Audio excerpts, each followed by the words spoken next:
Assalamualaikum students, welcome to your studies lecture.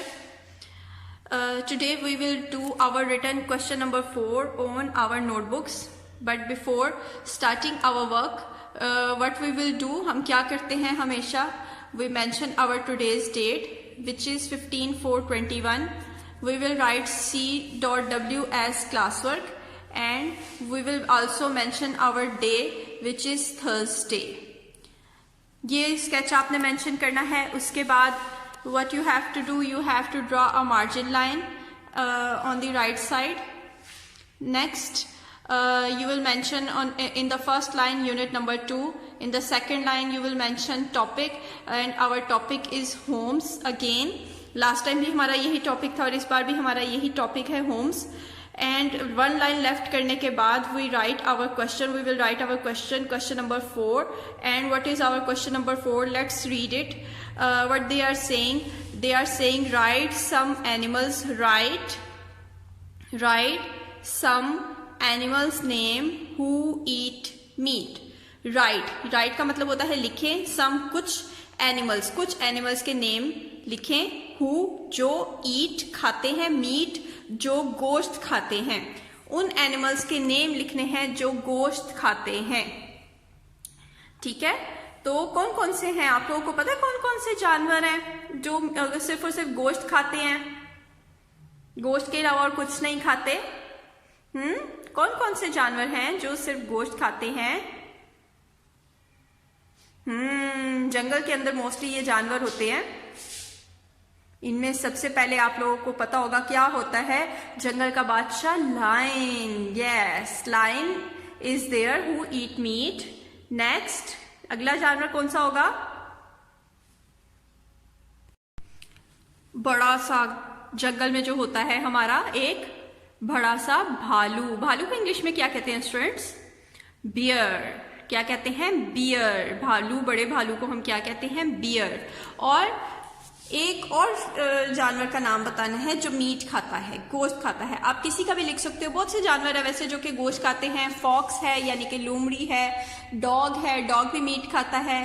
Cat है, cat भी वैसे गोश्त और मीठी चीज़ें पसंद करती है. और इस तरह के और भी बहुत से जानवर हैं जो सिर्फ और सिर्फ मीट खाते हैं और कुछ और ग्रास वगैरह नहीं खाते, यानी कि सब्जियां वगैरह वो नहीं खाते हैं, वो सिर्फ और सिर्फ मीट खाते हैं. तो आज हमने थ्री एनिमल्स के नेम लिखेंगे. सम एनिमल्स के नेम नहीं बल्कि सिर्फ और सिर्फ 3 एनिमल्स के नेम लिखेंगे जो मीट खाते हैं. उनमें सबसे पहला नेम हमारा वही है lion. So what will be the spellings of lion? Capital L we will write L. Capital L has a straight line and a sleeping line.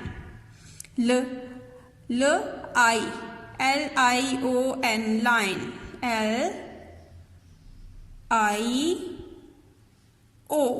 O in center, 2 lines means grass lines. O and N, straight line, slanting line, straight line and tail. Lion, line यानी कि शेर. उसके बाद 1 finger का gap देके हमने comma लगाना है. उसके बाद कॉमा लगाने के बाद we will write our next animal name which is bear. B-E-A-R, bear. We will write capital B-E-A-R, bear. Capital B has a straight line, a half circle and another half circle. This is our formation of capital B. E has a half circle and an I. B-E-A. Sound of A is A, straight line, tail and half circle. B-E-A, R is a sound of R, straight line, slanting line and a little small straight line. Lion, comma, bear, again comma,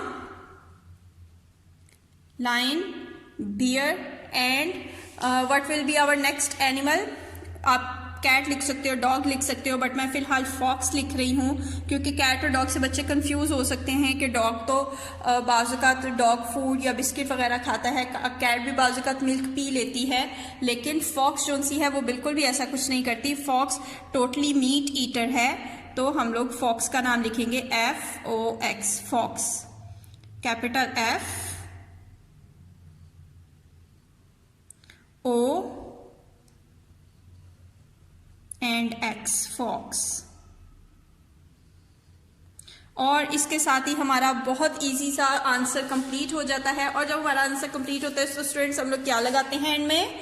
full stop. Yes, जब भी हमारा कोई answer complete होता है तो उसके and में हम लोग फुल स्टॉप लगाते हैं। बहुत ही आसान, बहुत ही इजी आज का आपका आंसर था। आपने सिर्फ और सिर्फ 4 एनिमल्स के नेम लिखने हैं हु ईट मीट, जो कि गोश्त खाते हैं, जो गोश्त खाते हैं, गोश्त खाने वाले जानवरों के आपने नाम लिखने थे। हमने किन किन एनिमल्स के नेम लिखे? लायन यानी कि शेर, बियर यानी कि भालू, फॉक्स यानी कि लोमड़ी।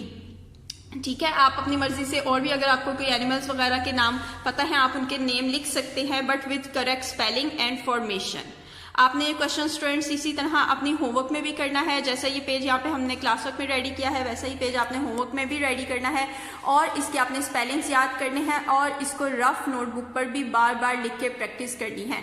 Students these question are very important. जितने भी क्वेश्चन आंसर्स मैं आपको करवाती हूँ, जितनी भी होमवर्क क्लास वर्क आपको मैं कर देती हूँ, उसकी आपने रफ पे भी प्रैक्टिस ज़रूर किया करनी है, क्योंकि ये सब काम जाहिर है आपको एग्जाम्स में आएंगे। आप जितनी इसकी राइटिंग प्रैक्टिस करेंगे उतना अच्छा आपका ये वर्क होगा, तो आपने इसकी ज़्यादा से ज़्यादा रिटन प्रैक्टिस करनी है।